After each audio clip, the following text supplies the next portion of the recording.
What's up, everybody? It's Who Dat Yugimon Player, and we're going to talk about some Cardfight Vanguard decks that I have now. I got the second set. I think it's called Onslaught of the Dragon or something like that. I don't really know very well. But I got the second set in English, and I got a box of it.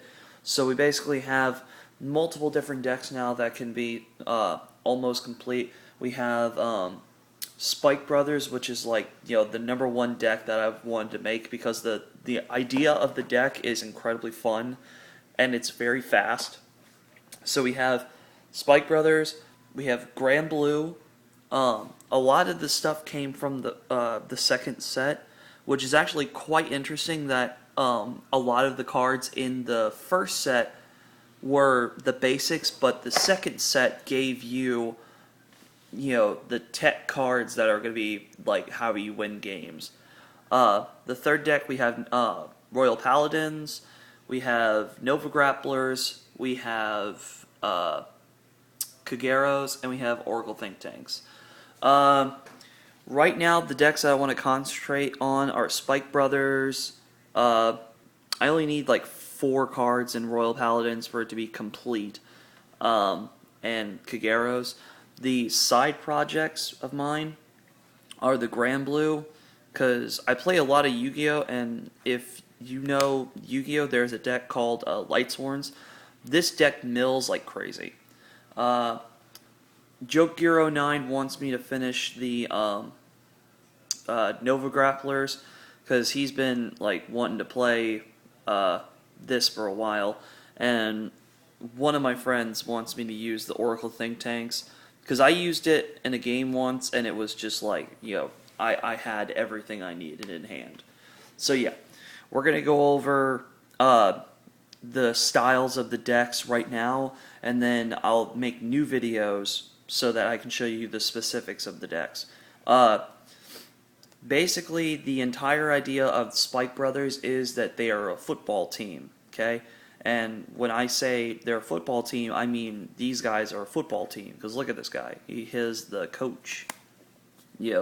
And basically, they substitute each other from the field and go back to the deck, or they go back to they go into the soul and then grab a card from their the hand, special superior call to the field. Okay, so yeah. Basically, they overrun you in one turn, which is really crazy. They basically go like 4, 5 different attacks in a turn, like nothing. So yeah, I'm going to go over that first because this is actually a lot of fun. But next we have the Grand Blue, and like I said, the deck mills like crazy, but it revolves around the grave, and they resurrect like crazy. But basically, I'm trying to not mill out the entire deck because you can do that really easily with this if you're not careful. So yeah, that's basically Grand Blues, because they're pirates and they resurrect and they're pretty cool looking. Alright? Royal Paladins, if you watch the show, you know what they are. They rely on the power of friends on the field to use their abilities and whatnot. I pulled some stuff from the second set that basically proves what I'm trying to tell y'all, that this is actually a top tier deck right here. It's not like it's from the show and the kid, was it Aichi, wins all the time by luck sacking. No, this deck is that easy to play and it's really fun. Nova Grapplers are almost the same way, but they rely on what you have on the field. Like, they rely on coming back, standing, and killing you in probably about 2 turns with their abilities, because they're basically overpowered robots, which is really cool. Kageros are just overpowered, period, because in the first set, you get the 2 Conros, and you get other things, and Dragonic Overlords.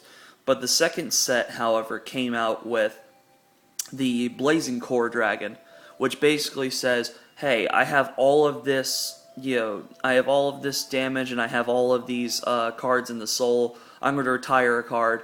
Oh wait, and when I retire a card, I get more powerful. So yeah, the deck is literally overpowered, and I can't wait to play this in a tournament because this is tournament ready. This is tournament ready, which is going to be a lot of fun. And Oracle Think Tanks, they basically rely on having cards in hand the entire game. If you have 4 or more cards in hand, you basically have every ability that they can, like, you have any ability that, this deck requires. A lot of it basically is you draw cards, or you can look at the top card of your deck from all the cards' certain abilities. The deck is alright, it just needs more, like, if I keep pulling what I want to pull, because it's like, it's a little bit complete, it's highly incomplete, though. If I can get rid of this guy, I'd be fine, because I need more stuff for the deck. But yeah, we're going to go over every one of these decks, so stay tuned.